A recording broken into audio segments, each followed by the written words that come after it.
we're very blessed to have Ruth Milligan with us. Now, Ruth and a couple of colleagues have written an excellent book called The Motivated Speaker, which comes out shortly, and Ruth will no doubt talk about that.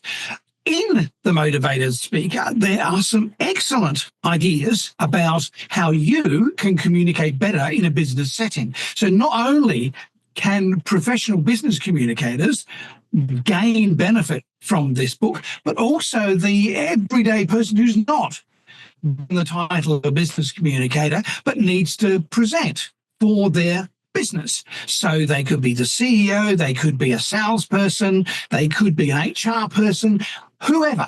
They will definitely benefit from this book, The Motivated Speaker. But first off, Ruth, I'd like you to introduce yourself to the audience, if you would, because you are quite esteemed and there's a lot to unpack with your history, which is impressive. So, Ruth, over to you. Well, esteemed and impressive are two words I will try to live up to, Lee. Thank you so much for having me on the podcast. As you said, my name is Ruth Milligan. I live in Columbus, Ohio, not Columbus, Georgia, or Columbus, Indiana, in the United States.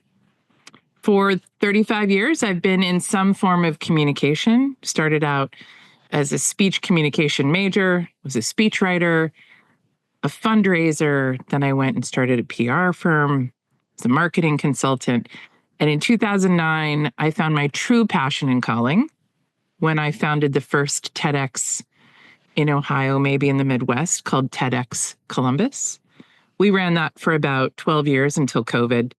But it was after doing the very first TEDx where I had 8 speakers on stage, and I went home that night in October of 2009 and said, why aren't I doing more of that work? Helping people stand up on stage, tell their story, find their voice, really gain, own the idea and get it out into the world. And so I went to look for somebody that could help me be a coach to those speakers, because we were going to do another TEDx, because that's what you do. And I didn't find anybody. I found sort of the speech writing community, which I was a part of once, people that want to write the words for you. And then I found the media training community, of which I was also a part of. But there was nobody in the middle helping people to craft great stories and also deliver them. So there's two sides of those coins, sort of both content and style. And so I changed my entire practice in 2010 to just doing the work that brings me here to you today, coaching and training speakers, most simply. So simply, yes. And I've read your bio, and what does it say? Your career has included roles of speechwriter, national press secretary. That's not unimpressive. And was that one to billion-dollar contract pitches for companies. Yes. I am that every day. I have a client that bids on billion-dollar contracts. It's a little astonishing to work with think about all those zeros, but it's very high stakes communications. It's probably one of the highest stakes I could imagine. I could well imagine. I mean, having that sort of responsibility with those sorts of zeros. Yeah. But then not only do you do that, but you founded, or you helped to launch, the nation's third women-founded bank, Fortuna. Yes. And you are on the, or you've just finished a term on the university's, Miami University's foundation board. So I admire you for being so modest about your background and your history. But Ruth, thank you. As we'd say in Australia, it's bloody impressive. Thank you. I could talk about the women-owned bank for this whole hour. We could do that in another session if you'd like. It's the most invigorating, fascinating project I've been involved in a long time. Well, let's set up another podcast, because we'll do that another time. But we're here to talk about, and also on top of all that, we wrote a book, which is very fun. So let's talk about that book, because there are, if I remember rightly, there are 6 principles in that book. Can you outline those 6 principles and why they're so important? So I'll answer the second question first. So Lee, when you learned to cook, what was something you had to understand in order to cook well? Well, this is going to be tricky because I'm highly neurodiverse, and Mhm. some of the things that I can't do are things like cooking and looking at spreadsheets. But things I can do is write a book in 3 weeks. So, there's Okay, so forgive me for the wrong question, but you can imagine if you did cook, what's one thing you have to understand in order to cook? probably the chemistry of it. Correct. How ingredients interact. Yeah. Temperature and heat. Hmm.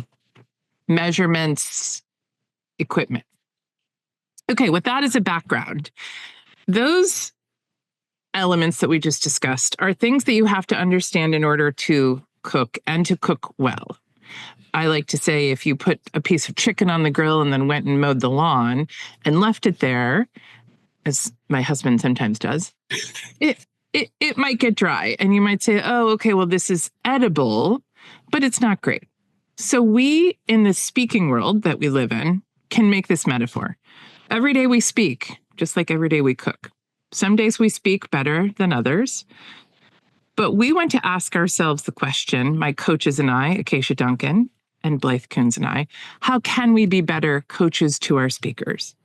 And we ran across another guest of yours, Liz Wardle, who taught us what those things were that you had to understand in order to do something well. And in the learning world, they're called threshold concepts. And a threshold concept is troublesome, it's sticky, it's recursive. It means that once you learn it, you might learn it again a different way once you keep doing it, but you can't unsee it. Once you understand, for instance, that in order to cook or cook well, you have to understand heat. So we said, what are the threshold concepts for learning how to speak? We went to look for them with Liz because she wrote the book, The Threshold Concepts on Learning How to Write, and they had not been named before. No one in the learning community had actually wrangled the naming of these concepts on what do you really have to understand in order to be a great speaker. So here they are. Ready? Yep. First, speaking is habitual, not natural. Meaning, did you wake up speaking or did you come out of your mother's womb speaking when you were born? Well, you might have. You might. We're not born speakers. We have to learn. We learn mimicking. We learn feedback. We learn the language in which we were, born into. So number one, speaking is habitual. No one ever, if you said that person is such a natural, it's because they were practiced and they had good habits. So that's the first. The second is speaking is social. The audiences we're speaking to are always making meaning of what we're saying. So if I came and spoke to you in some tribal language of a tribe in Idaho, we wouldn't be able to have a conversation. You wouldn't understand it. Or if I came from a chemistry lab and started talking in googly code or molecular jargon, we wouldn't understand it. So the audience is always making meaning. And as much as we want to tell everybody everything, they also are only listening to half of what we're saying. And they don't retain even that. So speaking is social. It's fleeting. It's also very risky. Somebody might misinterpret something. Unlike reading, where you can click on the word, go Google it, research it, buy a book, read it more. You can't do that when you're speaking. That's number two. Number three, speaking is embodied. We don't believe that reading a paper is speaking. We believe that reading a paper is reading a paper, reading words that were written. We don't write like we speak. We write in longer sentences than we would speak. And when you pull yourself away from a page and start to talk, if you're watching the video, maybe you are, maybe you aren't, you're seeing my hands gesticulate, my eyes get bright, my posture is more prone. I am excited to bring this message to you versus looking at a piece of paper. I was at a dinner the other night. This is what they did. And next on the agenda is John Doe, who's, it's just staring at the page, not bringing any embodiment to it. So does it get in your those, sorry to interrupt. Do you remember those days? I mean, it's not done these days, thankfully, but those days where we had a presenter who would look at the slides, turn away from the audience, look at the slides and read what was on the slide. We're still in those days. No, serious. Sadly, but that does happen. And it's one of our concepts that, you can't read. Nobody socially wants, no audience wants you to turn around and look at a slide. And really, if somebody comes to us with slides that have long sentences on them, I did this yesterday with a client, I'll say, what's the most important word in that first bullet point? And make that the one word on the slide. Speak to it, have a story behind it. Know the data point you want to share. Don't read it to me. So far, number 1, speaking is habitual. Number 2, speaking is social. Number 3, speaking is embodied. Number 4, speaking is messy. Speaking is messy. It takes a lot of thinking before you speak to do something well, as I'm trying to do right now. It takes a lot of iteration. You can't cram a talk into the night before. It's noticeable when you do. And it has many beginning points and many end points. And so a story that you tell, just like mine, I've told that story from many different starting points. I thought today, starting as a speech comm major was important because we're talking about global communications. If I'm training, I might start at the place where I'm a trainer and coach. So speaking is messy. That's 4. Number 5, speaking comes in many genres. This, Lee, is a genre. It's a podcast. It's also your genre. You have decided, you're the host, how to organize this podcast, how long it happens, how it's edited, what your guests are. That's the same with every single time you're invited to speak. Panelist, pitches, interviews, keynotes, they're all different genres. We had a client call us once and say, gosh, this guy that works for me did really, really well on that panel last week, but yesterday he really sucked at the business pitch. What happened? And I said, well, they're wildly different genres. Did he prepare differently for the pitch than the panel? And this client of ours said, oh my gosh, I never even imagined that he should prepare differently. So really digging in, audiences need different things, timing, content, goals. And the last one is speaking requires feedback, including your own. So Lee, a few weeks ago, in preparation for our book tour, my colleagues, Acacia Blythe and I, went on a sample test podcast with a friend. And a few days later, you and I talked and you're like, I know you'll be a good podcast host because you don't use filler words. And I said, well, a few days ago, I did a test podcast and I caught myself with some ums and uhs and likes. And I listened to it 3 times. And I walked away thinking to myself, get over it, move on. I know how to train myself in and out of those habits. Going back to the first point. So if you're not willing to listen to yourself, why would you ask anyone else to? But it is the single most powerful and effective way to improve as a speaker is to hit record and then hit play. Listen back. I remember learning a lesson quite early on in my speaking career that if you video yourself, obviously with sound as well, but if you video yourself, that can be a huge eye opener because not only can you see hear your filler words, but you can see the mannerisms that might be putting people off without you even knowing you've got these mannerisms. So you have to, it's self-reflection, but you've got to learn to go, that sucks. Like what I'm doing here. Yeah.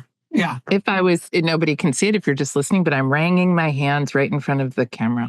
How distracting can that be? Let's just not the stress. And I would say that if I had a sub-threshold that might someday make a 7th would be the appreciation that under stress, which everyone is under some degree of stress when they're speaking, your perception of time goes away. Oh, yes. And it is harder even for those with ADHD because you cannot switch from speaking to looking at the clock and back without everything getting jumbled. Yep. There is a whole body of research and work on this, but we believe it's worthy of a little bit more recognition than it's getting. I know that it is, for me, kind of the last mile of really supporting speakers being effective in those high stakes, timed and judged environments, of which that's when it matters most. If I take 10 minutes and I had 5, that means the person behind me doesn't have her time or his time, and that could mean points, which could mean dollars. So we're deeper in this. A lot of people are very forgiving, but I will stop there. Those are the 6 kind of +1. And okay, let's talk about, because you mentioned filler words earlier on. I'm kind of caught between the two, because if I listen to like a skilled politician or a PR person, or they don't have filler words, but it also sometimes sounds too professional. Whereas if you've got some filler words, not many, but some filler words, you come across as more human. But my question to you is, if I do that, if I do have slight number of filler words, does that make me sound folksy? Or should I be aiming for no filler words whatsoever and possibly sound not inhuman, but maybe robotic or something? I don't know. I can't find the word. Your views?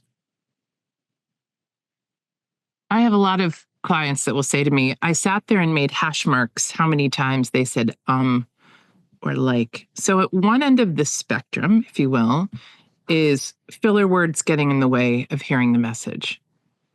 And we want to avoid that. Is the other end of the spectrum not believing that you're authentic and real and human? I don't think so. The reason that I say that is I'm not hearing them, so therefore I'm not distracted by them. If you happen to have a few, I think that's totally natural. But it's that I sat with a client this week. He gave a big presentation a year ago. We watched the video together. He was just constantly, every 4th word was an And you could just hear him say, oh my gosh, oh, this is horrible. Now, I went home that night, same day, and I turned on the news to Cory Booker, the senator who spoke for 25 hours on the floor. And I listened to 3 or 4 or 5 minutes. He didn't say once in hour 20. Now, I believe he was reading a lot of text, which is great and fine. But I went to dinner the next night where somebody read an introduction at the end of every sentence said and he was reading what was prepared for him. So just because you're reading doesn't mean that you automatically don't say filler words. And I compared the two, that in my client who spoke for 25 minutes said every 4th word, and Cory Booker, who spent 25 hours speaking, probably didn't say any. He has practiced. He has habits. He understands breath. He knows how to use inflection and the pause to catch his thoughts so that he can avoid the filler word. I don't know if this is something that he had to work out of, but I do know you got yourself into it, you can get yourself out of it. Might I take this one step further and talk about how I think a filler word is a great example of how we start a lot of our talks, talking about a shaded habit. And a shaded habit is something that happens in a low stakes environment. It's not hidden. You hear it. I'm in a meeting with peers or in my lab, and I might use the filler word or talk on too long. But the minute I move out of that closed environment where I'm not getting feedback, we have relationships that say we don't correct each other, but I go into the illuminated high stakes situation, the stage, the pitch, the defense, the panel. And all of a sudden that shaded habit becomes not so shaded, and everyone hears it, and that's all they hear. So there's a journey that your speaking has to take, and we actually think the book is a great bridge to help you understand how do you go from that shaded environment where Your peers are supportive. It's kind of like oh yeah, they're kind of like that. And it's tolerable to the, oh boy. And the phone calls we've gotten over the last 15 years, Lee, here's a great example. I have a million of these stories, so stop me at any time. Head of a very large healthcare institution says, I don't remember her job. She was somewhere in finance. I can't let her go. She's got 2 years to retirement. I don't have a successor. And one of my board members is after her. She did very poorly at a board meeting. And so in further discussions, find out that she answered a question that the board member did not ask. She made up the question. And I asked her, why did you make up the question? She said, well, I didn't feel like I could ask him for a clarification because he intimidates me. And the reality is, I didn't hear it. And I really do need hearing aids. But I was afraid to be vulnerable and share that at the moment with him or my boss. And this one shaded habit of hers, reading lips, knowing what's going on with her team, closed environments, small groups, when it got illuminated, this board member really believed her credibility was shot, that she shouldn't be. She does excellent work. And so here's this unfortunate situation of one time where a communication disfluency, not hearing, making something up, guessing on the question, really almost thwarted someone's career. And so that journey we care a great deal about, which is how can we be better coaches in that space? So I have 100 more stories like that. Wow. So can I assume that somehow she survived that? Yeah, because we brought some truth to power in the coaching process. She went and got hearing aids. He went and talked to the board member and told him to back down a little bit. And they went on their merry way. And I haven't heard a thing since. But it took, she did not feel safe in that environment. She was a minority. She was a woman. She had worked her way up through the ranks of this organization. And she didn't feel like she had the ability to stand up to this board member who was kind of known as a little bit of a bully. Wow. So I have, a woman who was tapped to sit down in the middle of a large pitch because she stopped reading the signs in the room. Her situation was that she was trained as a beauty queen, trained to actually look between people. So she couldn't read the room. Yeah. And her career got thwarted because of that moment. She had too much going on in her head from the 15 people that were trying to be a part of her presentation, and it ended very badly. I can tell more and more stories about people who were sort of pushed into the wrong spot without the right training and practice. And because the communication failed, their entire expertise and career sort of, gets a little rattled. We just never want to see that. Okay, so let's introduce the book now. Oh, I know we've introduced it a few minutes ago, but let's introduce it again. How does someone who wants to be a polished communicator, how do they read the book and learn from it? What things can they learn that will directly impact their performance? So a lot of books, Lee, in the world talk about communication, how to structure a talk. Barbara Minto, Pyramid Principle, the Hierarchy of Thinking is one of our stalwart books that we've leaned on for 15 years. Lead with a Story from Paul Smith, The Story Factor from Annette Simmons. All of those books are about communication. So we went and did not find a book about the communicator. So this is about you as a human working through the things that you have to learn, know, and do to be a great communicator. So that's the first thing to know, is that this is not going to teach you storytelling or structure. There's plenty of books out there that do that. We talk about the importance of those things. The second is, this is one of those books that you can take off the shelf, read a chapter, put it back down, read it again. Doesn't have to go in linear fashion. Dog ear it, make notes. And the back part of the book, about the last third, has a lovely sort of index of every speaking skill you need to master as a human to be a great communicator. So the first part of the book is these threshold concepts that you have to understand in order to do well. And the last is if you are not a great speaker and you're like, what are the things I haven't learned yet? You have this index. We know that those still have a place inside textbooks. But when you read the curriculums for college public speaking classes, I'll teach you to give a 1-minute talk, a 4-minute talk, and an 8-minute talk. It's not dissimilar from I'll teach you the 5-paragraph essay in freshman English. It actually doesn't tell you how to learn to be a speaker. It tells you the communication that I want you to produce. So that's how you think about the book. The book's 6 thresholds you can chew on. And the folks that have previewed it have come back and said, oh my gosh, so many stories. We packed in there like a Dagwood sandwich.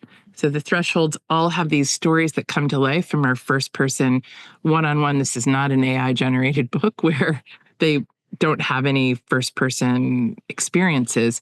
Blythe, Acacia, and I all brought our coaching stories to life to demonstrate how these thresholds live in everyday people and situations. So I think between the structure of the book and the stories and the fact that it's a resource, it's not a novel, it's 228 pages. It's a quick read. You have read it yourself, so you understand that it's very digestible. And the one word that I like to use is it's very kind of intimate and accessible, meaning like the stories, you see yourself in them. Yeah. Like, Yeah. oh, yeah, I've done that. I've been there. I can imagine that happening. Like my first story about the Ummer. Somebody I had to ask him, very first story in the first chapter, I'll reveal it, is I asked a client after a long day session, do you know what an Ummer is? And he said, no, I've never heard of that. What's that word mean? Explained what an Ummer is, disfluencies, filler words. And then I said, did you know you're an Ummer? And he looked at me and he said, I am. I don't think it was a badge of honor. It was a badge of you got to get your shit together to like get better. And so the next day when I told him what to do and how to start to think about practicing it, I asked him, did you listen to yourself? Did you give yourself the breath patterns, all the tips that we use? And he came back and said, no, I'm good. I just decided to be more conversational. The ums did not go away. He missed the first chapter, which is that speaking is habitual. It is not natural. He can't just decide to change the genre of speaking from formal and structured to conversational and let something happen. So you'll see. So that's how we want people to enjoy the book, digest it, and share it. Okay, I've got some questions, and I will weave them into our chat if that's all right. Great. Please do. We're talking about speaking is habitual. What's one simple habit a nervous speaker could start practicing today to build more confidence in light of their next presentation? What's one thing a nervous speaker can do today? Yeah. It's the thing that nobody wants to do. We've talked about it a little bit. Listen to themselves. Yeah. There is a Gestalt psychology theory that says if I can identify the issue, I'm far more likely to work on it. I acknowledge it and try to solve it. And if you told me I had that problem. So, and there's another study that says if I am the first one to reflect on my performance, I am actually learning while I'm doing that reflection. But if I told you what that was before you did, I'm actually doing the learning. There's a process of learning that happens in actually sharing that feedback. If I take that away from you, so let's say, Lee, you did a 3-minute run through for me of something, my first question to you always is, how did you feel about it? I make you tell me, and 90% of what you're going to tell me is something I've seen or heard, and I'm here to fill in the last 10 or to tell you what to do with it. So that's the first thing, and the most important thing is to start listening to your own voice, get over the fact that it's really agonizing. It is, isn't it? Yeah, I remember as a teenager, thinking I was going to be a radio DJ. So I could see that. Wait, you could still be one. What do you mean as a teenager? You still have the Yeah, it was just the first time on my little cassette recorder that I listened to, my own voice, and it was just like it shook me to the. Do you still have it? Do you still have that recording? No, sadly not. Well, probably a good thing that I don't, because otherwise that would send me back into a spiraling depression again, because it was so awful. And we all think our voice is resonant and deep and everything, and then he comes out this little tiny way, and it was just it was horrific. So yes, I mean, the first time, if you've got a nervous speaker, the first time that they listen to their voice and they see what they're doing on stage, because they're so nervous, they blanked it out, and they just like reading a script almost. And not to make the performance, the speaking, the first step they make. You've got some training if you've ever. I'm trying to teach myself how to swim again. Actually, I was never a good swimmer, and we joined the senior citizen rec center. They have a lovely pool, and I really have enjoyed it. I'm not a great breather. I'm still all arms and legs, and somebody's training me a little bit on the side how to do that. And then I go and practice. I would never consider entering a race to swim if I didn't do those two steps, train and practice before competing. And actually asked a client this afternoon, they were miffed that their peers weren't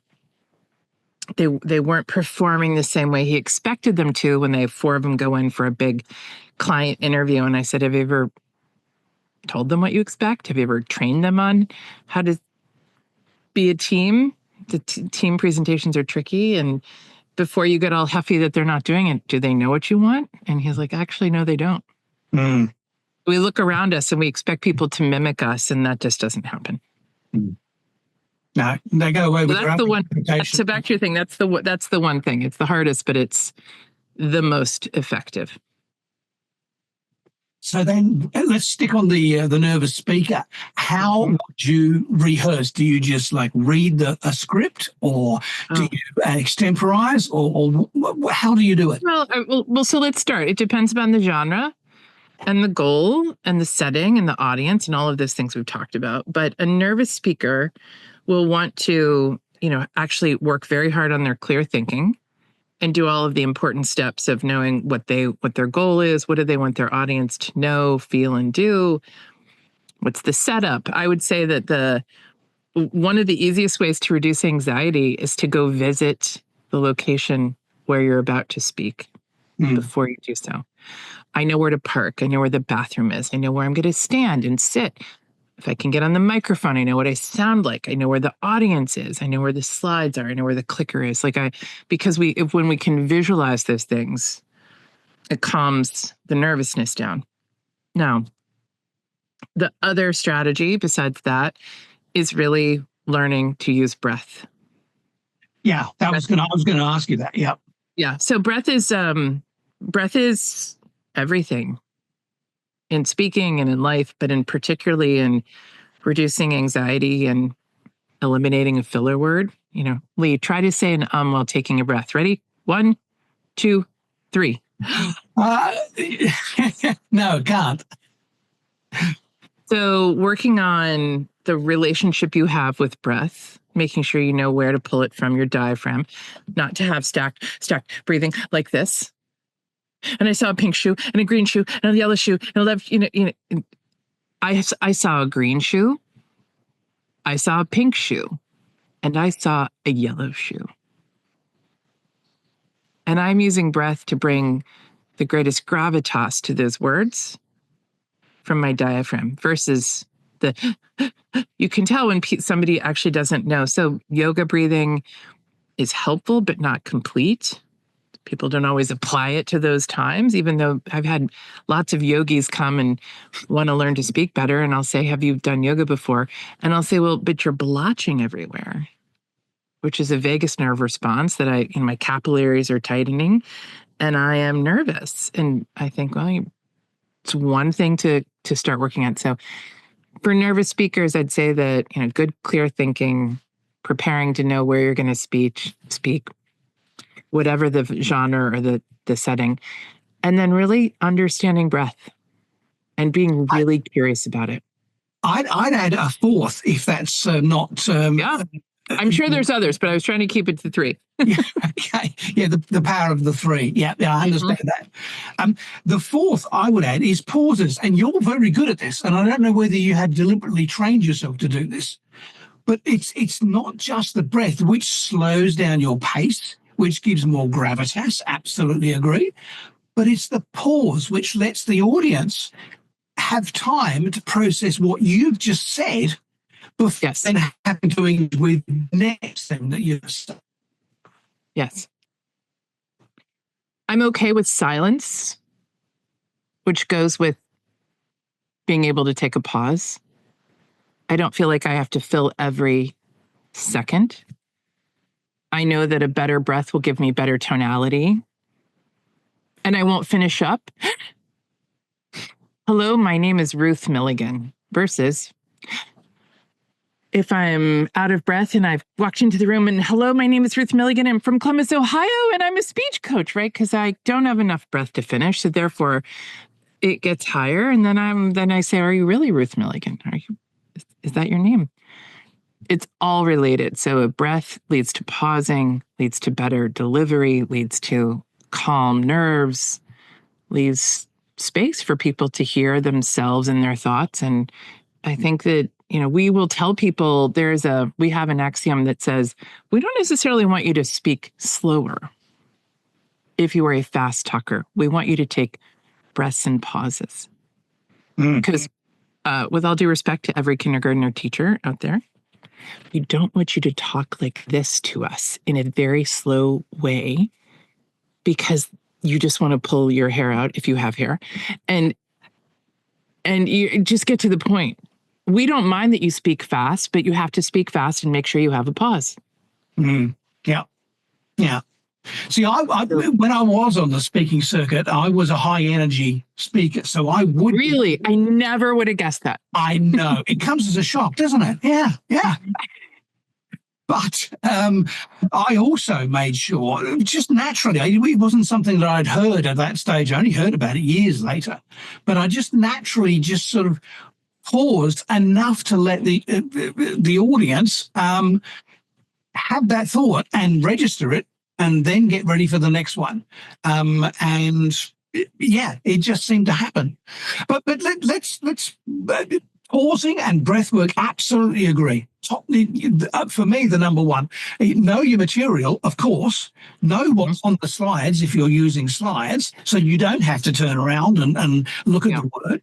But know your material.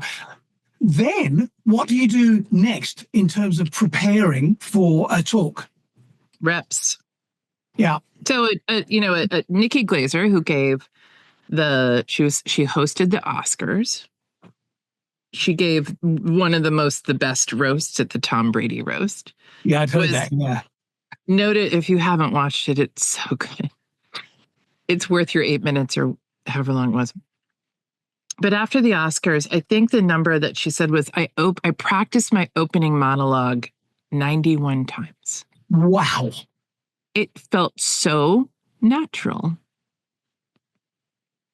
Yeah. So reps, just listening to yourself, trying again, listening to yourself. I find that when I record myself back several times, I go, yeah, I got this. I got this. Like, because I'm hearing myself get better every time and narrow and refine. There is an artist. Her name is Janet Eshelman. She actually has an installation here in Columbus. It's a phenomenal TED Talk. I won't give her whole story, but I read the backstory to how she prepared. And I adopted it for myself, which is the following. This is great for a nervous speaker. You start with an outline. Don't write your script. Don't ever try to memorize a script, ever, ever, ever. Bad idea. Start with an outline and talk it out. Pull out your phone, use your voice memos. And now with AI, you can get an immediate transcription. I would send it up to a transcription service until last year. And then I would see in paper what I have said. Did it go too long, or could I cut? Try again. Transcribe, read what I have said. That is not what I've written. It is what I've said. And doing that for me 2 or 3 times is all I need. because not only am I speaking it, I'm embodying it, I'm recording it. So I hear the recording and I see the words, and all of those things together give me confidence and work me out of any anxiety I might be having that says, I got this. It's that practice and study on your own that can go a really far way. Asking someone else to give you feedback can be tricky.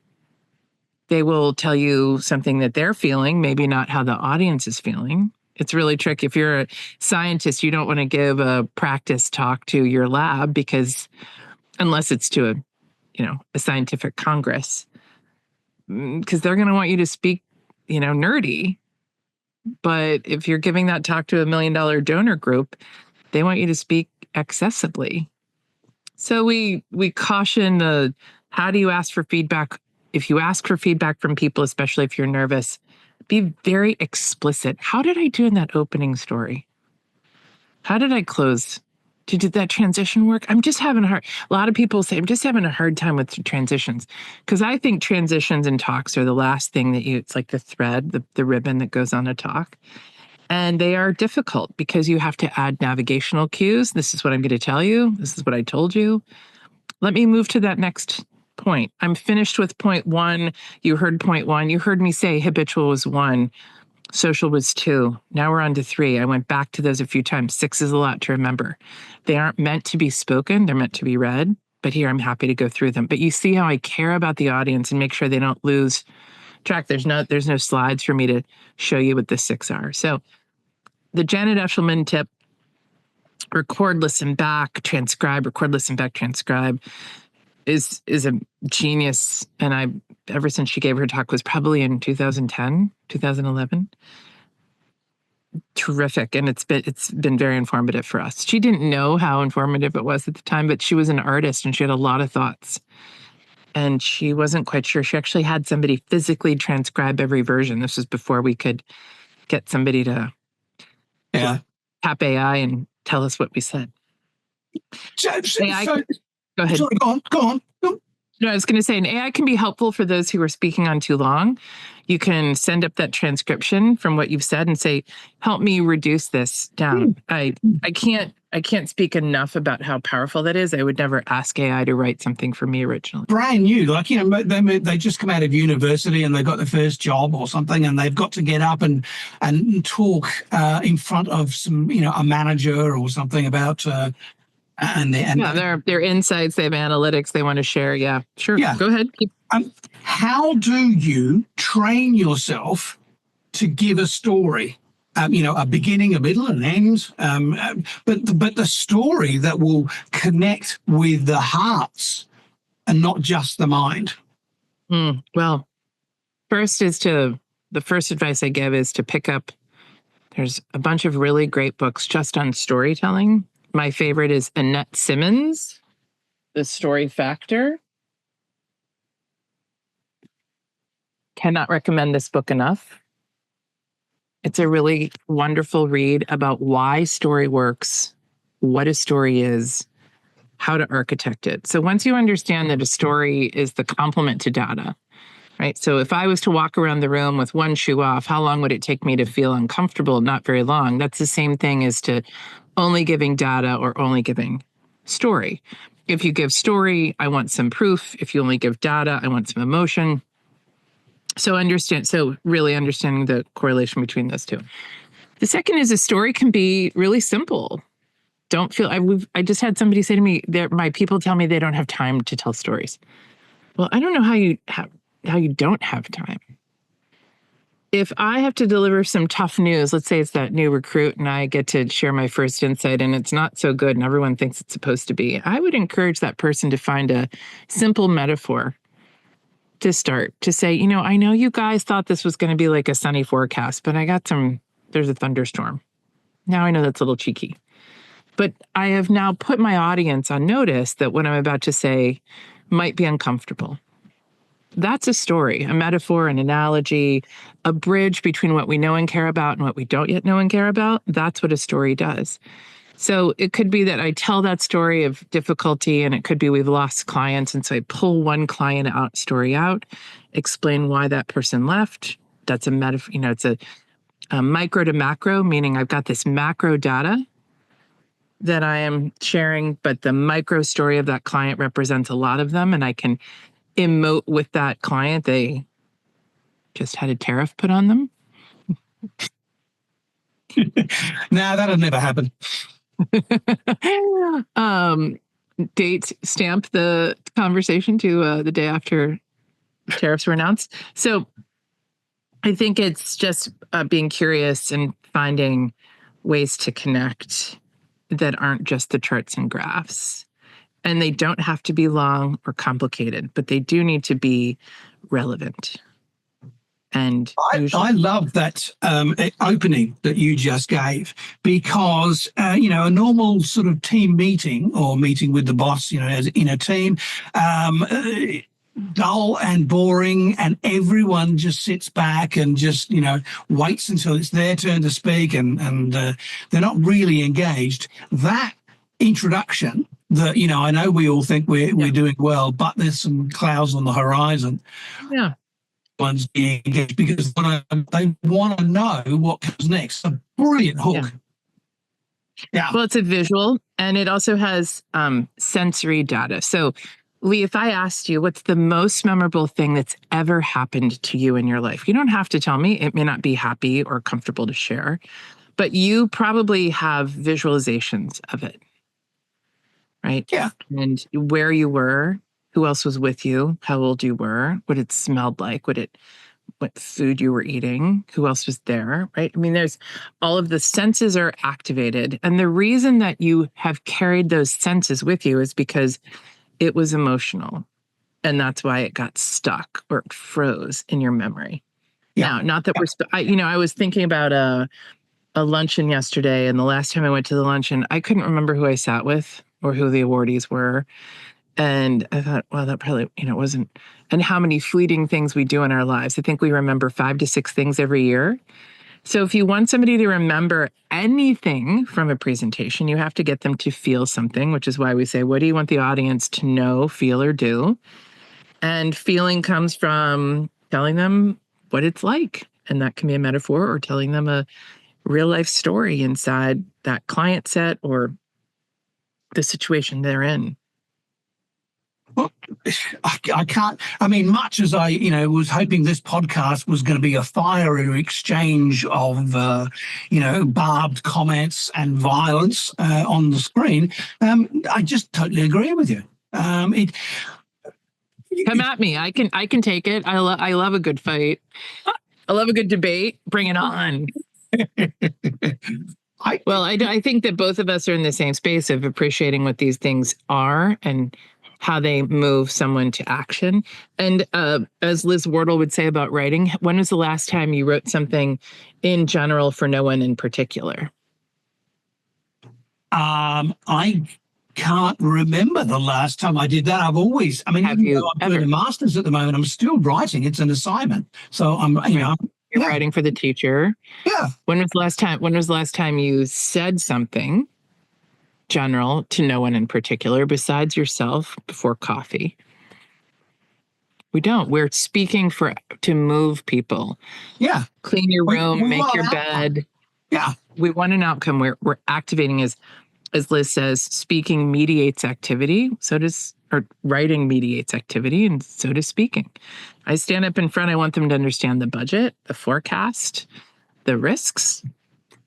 I want them to understand why they should pick us over a different company for a pitch. I want them to understand what my data and analysis. We coach 100 speakers every summer for the largest conference on R and now Python.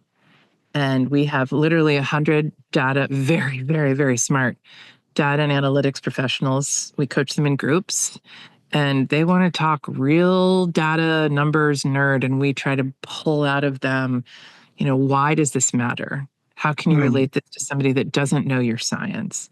How can you make it more accessible? And getting to what a client told me the other day was, you help us get to the essence. Like, what is it that I really want to hang everything else on? Because those folks have so many things they want to say, and we just don't have time. Knowledge is doubling on itself, as we know, about every 14 months, maybe every 14 days now. And we just don't have room or time to share everything we know. It comes down to, I think you'll agree, and if you don't, I'll cut the podcast off now. It comes down to the idea, I think, that you have to know your audience. You have to know what their individual pain points are, and you give them the information so they can solve their own problem. As a consultant, you come in and maybe you solve the problem for them, but better still is to give them the tools and the information to be able to let them go back and solve their problem for themselves. And I think that's the essence of good communication. We like to say your audience needs to be the central character of your story. Yes. Love that. Yeah. Okay. Throw me a zinger, Lee. Give me something hard here. But at the very beginning, we talked about and filler words, and I mentioned that. See, there we go, filler word. I'm not tracking. Don't worry, I'm not counting. I am now. I'm so conscious of it. I never have done that. Other people do it, but I can't. I didn't. Yeah. The idea that filler words might make me sound more human versus more polished and professional. I write books, as we both know, and one of them, a series I've created on crime books. I'm slowly getting 11 labs to create, an audio, a podcast, as it were, of these different chapters that I've written. I'm tempted now, because I haven't until now. I put in pauses, of course, naturally, but I haven't put in, and all the stuff is first person. I haven't put in filler words, and I'm just wondering what your view would be, whether because this is a policewoman and her colleagues and criminals, they probably don't speak polished. They haven't been trained to be a polished speaker. So I just froze. Can you hear me? Yeah, I can still hear you. Yeah. I don't think you do. I know most podcasters are editing out the ums and the likes, the knows, and I don't notice them, and I don't yearn for them, and I don't want them. And I think if they're in there, it's like I feel like they're a mistake, because you have editing capabilities. I think in real life, they're a natural part of speaking. They're a habit. Hopefully I haven't said any ums today. I'm working very hard. I can't remember. Will any of your podcast guests say, she didn't say I don't like that, right? I think that you're convincing yourself that it is a measure of being human. I think a bigger measure of being human is to listen to the speaking, read the room, know what your audience is looking for, be concise, watch the time. Don't go on too long. Don't get in your own way of the wandering. I think the wanderer is far more human, but still is annoying. Somebody who goes off at wilderness. Yeah. But you can also edit them out. So I disagree. I think you also, if it's an audiobook, remember this. When we're speaking live, you may only pay attention to half of what we're saying.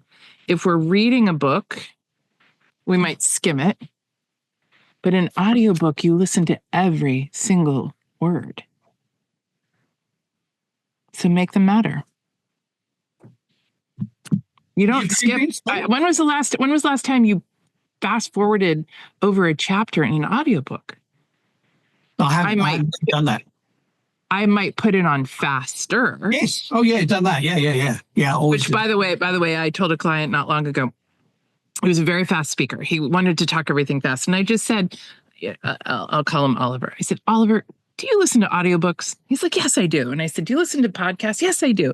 Do you listen to them at like 1.2 or 1.5? He's like, oh yeah, I listen to them at 1.5, which is very fast. Yeah. And I said, Oliver, for the next 2 weeks before your presentation, you get the prize. You get to take it back to 1.0. Because Oliver had been listening so fast, it had become the way he spoke. Like his brain was wired to be, he thought that that's the way everyone else wanted to hear him.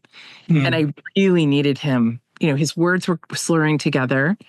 which meant he didn't have enough breath to get out the complete words to those hard consonants, the D's, the S's. I want to go to the play yard to play ball with my dog. Right? Those are enunciations that anchors are excellent at when they're speaking fast. They still don't miss any consonant, right? But they also have a commercial to break to. So that's the pause to catch you up. And they're also writing for the ear. They're writing short sentences. So where were we? We went off on a tangent about podcasting or audiobooks. There you go. I don't think you should put. I mean, if that is the nature of the character, by the way. So I think you're asking a different question. If the nature of the character is that they're a filler word kind of character, then sure. But if the character is very precise and exact, then no. I think it has to do with how you're building that character's persona. When I do these podcasts, I always come away having interviewed someone with knowledge that gives me a chance to grow. And you just done it again. Yes, my character would and ah because she's very nervous. She's got imposter syndrome. She's lost her 2 children. They were murdered by a bomb exploding in a restaurant. And so she's got and her marriage is in trouble. So she's got all these things going on. I can't see her being a polished speaker. There you go. So then you have the answer to your question. Yeah. When you asked it to me in a different way, which was, should we make her more human by giving her an I don't think that is the right question. I think the right question is, how do I represent her in her own true self? And if she is someone that is uncertain and not polished, doesn't practice, then ums and ahs would probably be a characteristic that would help you accentuate that. But I don't think you do it to make her more human, because someone else could be as human without them. Oh, my head is exploding, Ruth. That's my opinion. You ever go to coffee shops and listen to dialogue of other people?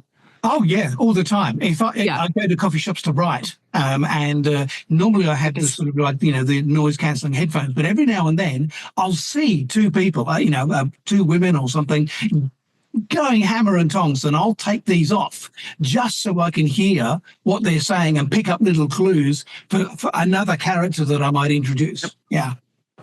So listen to them. If that's the kind of character you want, then that's where I would pick those.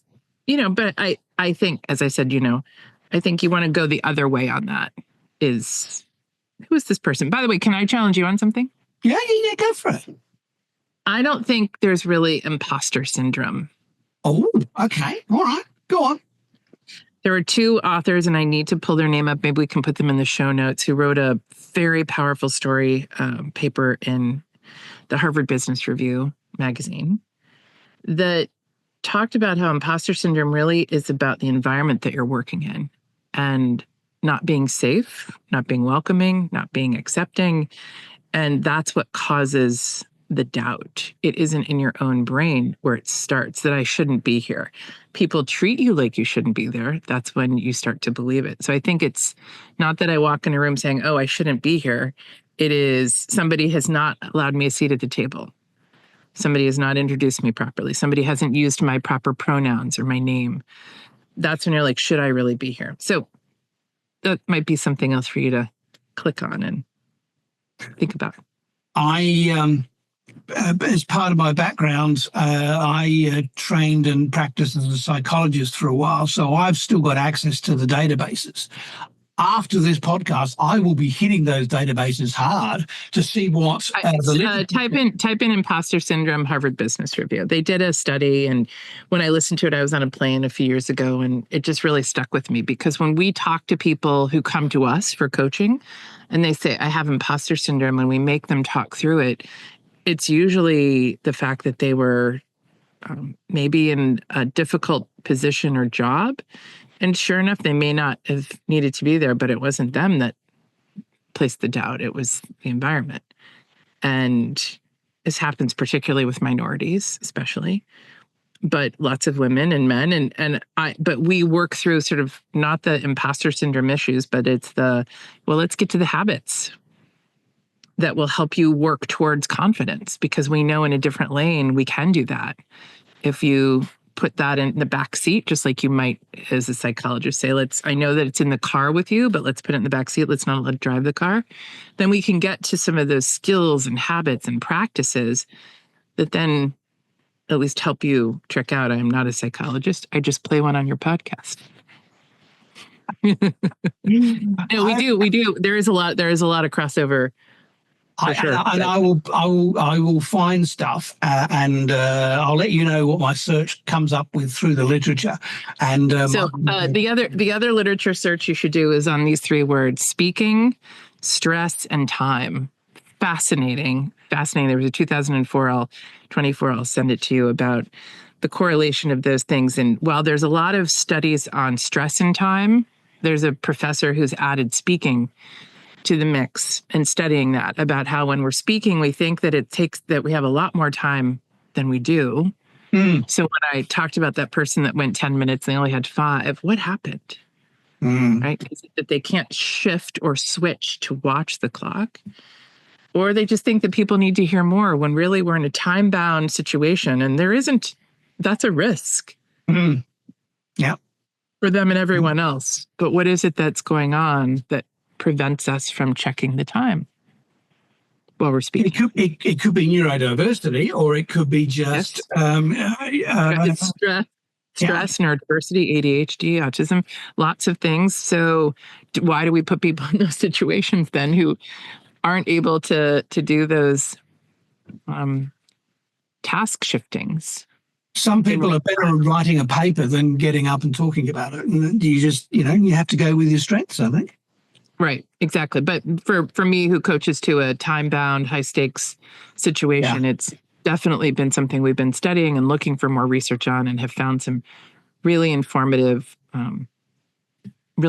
pieces that are helping us to coach our clients better about how to think about, is that an interview or is that a talk, right? So that person might need to be interviewed because they can't really quite finish. I'm going to segue immaculately into another question, which has got nothing to do with what we were talking about. Go for it. You and your colleagues in the book talk about speaking being messy. What's the go-to strategy for wrangling a mountain of ideas into something that's clear and concise? The 5 minutes rather than 10, that sort of thing. Well, we fortunately, this is what we do every day with every speaker. We work in a knowledge-based world, meaning our speakers are all from big knowledge bases, scientists, researchers. So we go through a series of questions, and I'll share them here for your listeners to go through. So the first is, what's the question on the mind of the audience that you've been invited to answer? And then the second question is, what's your goal? What do you want them to know, feel, or do? And that's starts the funneling process of getting to what we would call a governing thought, a clothesline in essence. And we work really hard on what is that sentence or statement that from which everything else hangs. So if I said to you, Lee, how do we increase sales? Versus a question that says, how do I increase sales in Southwest Australia for men who are sized 4, wearing blue jeans and red shoes? Right. So if I work on that question and knowing what does my audience want, I all of a sudden now get to narrow my knowledge base and my content down pretty fast. But if you're working from the how do we increase sales question, well, where, when, how, right? So that's when you have too much to work with. So narrowing that question, really understanding the essence of what your audience wants. Then it's grouping, it's organizing, it's hierarchy. It's now pulling, this book, Barbara Minto. Have you read this? No. I'm a man. Ruth, I'm a man. I don't need to read anything. I know everything. Oh, okay. I actually don't know when she wrote this. I think it was 80 something. She wrote this originally in 87. If you've ever heard the McKinsey methodology of structured thought, it was actually Barbara Minto. So then you apply Minto, which is how do we structure that governing thought with all the stuff hanging it? And if I was not with somebody, I would talk to them about a family tree.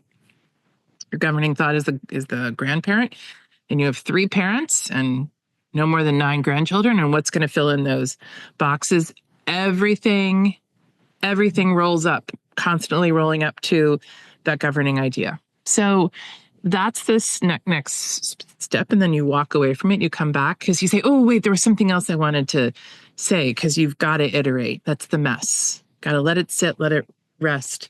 And then you say, oh, there's some story I want to share. No. And then you end up regrouping. You have a different child and you move the grandchild, you start moving things around. You make it very modular. And at some point you end up with the hierarchy, the thought of, here's the thing I want everyone to know. If I know nothing else, here's my 3 big, and it's not always this clean, but this is generally the theory behind it. And here's my supporting points. If I get interrupted on slide 3, it's okay, because I already told you my bottom line on slide 1. You don't reveal slowly like a good murder mystery. You tell me up front, bottom line up front. And then depending upon how much time you have, you could get that out in 5 minutes, or you could get it out in an hour. So you're not working from I have an hour, so therefore I can pack a lot in. You're working from I have one thing I really want to share. And this is where we got very good at this after doing 10 or 11 years of TEDx talks, where, I would say to them, you have one idea to share. What is it? No, I have 5. Nope, pick one. And so we would know, because we would coach people mainly to 5, 10, maybe 15-minute talks tops, that this always worked. And then if you happen to have been given more time, what do? You don't go wide and add more points. You go deep and add a little bit more data, color, or story. Or better yet, you shut up and let the audience ask you questions. Yes, indeed. Yeah. So that is our in a 3-minute, hopefully 3-minute way. That is how we approach nearly every coaching engagement. It is easy to say, very hard to do, and you can't do it. It's very hard to do on your own. And because we are listening, we're repeating back, we're sharing what we hear. And then there's the boss that wants you to include something. And then there's the event host that wants you to include something. And then there's the person who's giving a talk that's like yours. And all of a sudden you have to change yours. And then all of a sudden, a university president last week, good example, came to our state house in Ohio to give testimony on a big quantum computing bill. He was told he had 10 minutes. He sat in the galley for 5 hours. And as his time got closer and closer, it went further and further away because they kept delaying him. And by the time he actually spoke, after 5 or 6 hours of sitting there, they gave him 5 minutes. So this big talk he was going to give for 10 moved to 5 after waiting for 5 hours. He's practically eating his hand off because he's hungry and tired and all of that. So the conditions that you're given for some of these high stakes messages, pretty tight. So you got to work it before you go in. And so does that answer? I think that answered your question. Yes, you did. But I'll put an extra little bit into that, in that not only did he have to wait 5 hours, but everyone in that room would have been exhausted after 5 hours of having to concentrate. And not wanting to. They may well have not, taken in his 5-minute message because they were so bloody exhausted and hungry. That's correct. So that's back to the forgetting curves and the attention spans and things that are out of your control, but you have to know that they're happening. And then 3 people that you needed to stay in the room weren't there because they had to go to the bathroom or were late or had to go get their kids. I mean, there's always things that are happening in speaking environments that provide a lot of risk. Whereas a book, I can sit with this book on my couch, put it down, pick it up, put it down. The risk of me missing something is on me because I missed a page, not because whatever was going on, their fire alarm went off or somebody skipped a speaker. And so, yeah, but it's messy. And to that point, how do you organize a ton of content? It always starts and finishes with the audience. And what is the question on their mind? And what do you want them to do? And how do you make them a central character of your story? Yeah. And how do you solve their pain point, which is why they're there in the first place? Yeah. Correct. And the pain point is in that question, typically. A good TEDx talk always, anchors on him solving a problem. The pain point, the problem, the tension. We never maybe once allowed a speaker on stage that just had an opinion. Didn't go very well. We don't like riffs. We want real story. I used to say at TEDx talk, this was my own opinion about it, having coached and curated hundreds, if not 1,000, which was you were either owned the IP, it was yours, you wrote it, you discovered it, you did the data on it, you painted it, it was yours, like you own that. Or you had a front row seat to watching a trend with a special lens that no one else really had because of how you came to this position or how you organized your thinking, but you were really, there was a talk in Columbus in the second year we did it, most successful talk still. 100,000 people left Columbus and 100,000 people came to Columbus in the previous census. Great example. Wasn't his data, wasn't his collection, but he had this very unique point of view on how to analyze that and gave this talk. He was invited to give it 35 times. Wow. To the Columbus community to explain this phenomenon. So I have a front row seat to this interesting trend. Or the last one is I walk through that fire naked, making chocolate chip cookies, dancing to Elton John, meaning no one else has had that experience. And Elton John has a big song released tomorrow, I understand. So here's to him. No one else has ever had that experience. Those are usually very, very, very hard raw stories to curate and coach and listen to, but they are lasting. And if you ask anyone that ever went to any of our talks, what was the most memorable, they will be in that category of I was human trafficked out of my own suburban home outside of Detroit. Things you just can't imagine, right? And learning from those and appreciating and I'll leave you with this thought that I read recently that I really never appreciated, which is empathy is a thinking skill, not a feeling skill. Okay, explain. So if I want to walk in someone's shoes, I really have to understand their conditions, their experiences, the visualizations, the sensory information, the background, the context, if I really want to be empathetic to their situation. Sympathy is a feeling skill. I feel sympathetic for you. But to feel empathy, I've been thinking about this. Another psychologist did a presentation and wrote that, and I've been noodling on it for a while. And I found it to be really, really interesting. The woman that works for me, Acacia, one of my co-authors, is highly empathetic. And she's also a very deep thinker. She thinks through everything. She's what we call a deep blue. She ideates, she overthinks, she knows this, she's very creative. And I think it's what makes her very incredibly powerfully empathetic. Wow. I don't know how we got off on that topic, but I thought as a psychologist, that might be something fun for you to click through. And absolutely. Ruth, let's wind this up because otherwise you're going to miss your next appointment. Which is in Ohio, it's just dinner. I'm good. Okay. What time is it there? It's almost 7:15 p.m. Wow. Okay. I remember someone telling me that as because they were always the cook in the family, the longer they delayed dinner, the more likely it was that their family would just eat a bowl of cereal, saving them having to cook. Well, my son's birthday is today, and he sent me a text. We're seeing him tomorrow. He's an hour and a half away. Bring me more cereal. So I might go out to the store and actually just get some cereal for him and me. There we go. And my husband. He comes back from the gym. That's not a good after gym snack, but we'll figure it out. Ruth, thank you so much. Now, how can people get hold of your book? When's it going to be released? Well, apparently, as of last night, the Gremlins got in Amazon and pushed the date back again, but it's somewhere between after March 6th, maybe before next year. I don't know. Right. It is available on Barnes & Noble, Porchlight, Bookshop, and Amazon. The date is supposed to be May 6th. We have some opening events that week, so I will have copies of it. I don't know when Amazon will decide the release date is, but there's been a funny kind of go around. I don't pretend to know about gremlins and algorithms inside book distribution, but that's for the publisher to worry about. I know that our part is done. We finished it in November, and we are really excited to be talking about it with folks like you. So thank you so much.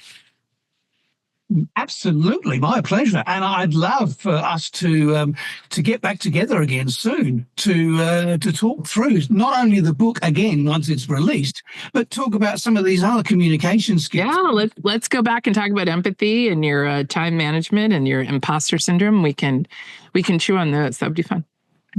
It's funny, this imposter syndrome, because a woman who's a friend of mine, took me through it, and within 40 minutes, I believed that I was cured, as it were, of imposter syndrome, and I walked out of that session with my head held high, my posture much better than I'd ever had before. So yes, I will be diving in the literature to see what. I don't disagree about that, and I don't know if that's just a confidence or if it was really imposter. I don't know. I think that we can attribute names of things to other things, and I'm not saying it doesn't exist. I'm saying it does exist, but I'm saying where it comes from might be mislabeled. Well, yeah, because I'm not neurodiverse and I've only recently been diagnosed as neurodiverse. I've always been bipolar. I'm convinced, because I was diagnosed decades ago as bipolar. Now it's turning around that bipolar is actually a subset of neurodiversity. It's not a standard. Yeah. Interesting. Good to know. There's lots of research, now that the neurodiversity thing is taking off, lots of research, and some of it is showing that bipolar is probably, and as science does, it's not 100%, but probably part of the umbrella of neurodiversity, not a standalone condition. And I can see that for sure. Well, thank you, Lee. This was great. Thank you so much, Ruth. And I'm pretty damn sure that there's going to be a lot of people who are going to watch or listen to this who are going to go, thanks so much, because they can finally find a way of going forward and presenting better. So thank you. That is our goal. That is our goal. We just want people to come out of the shade, be illuminated, and not have things hold them back from their ideas, their careers, the things that matter to them. So, Ruth, thank you. Thank you.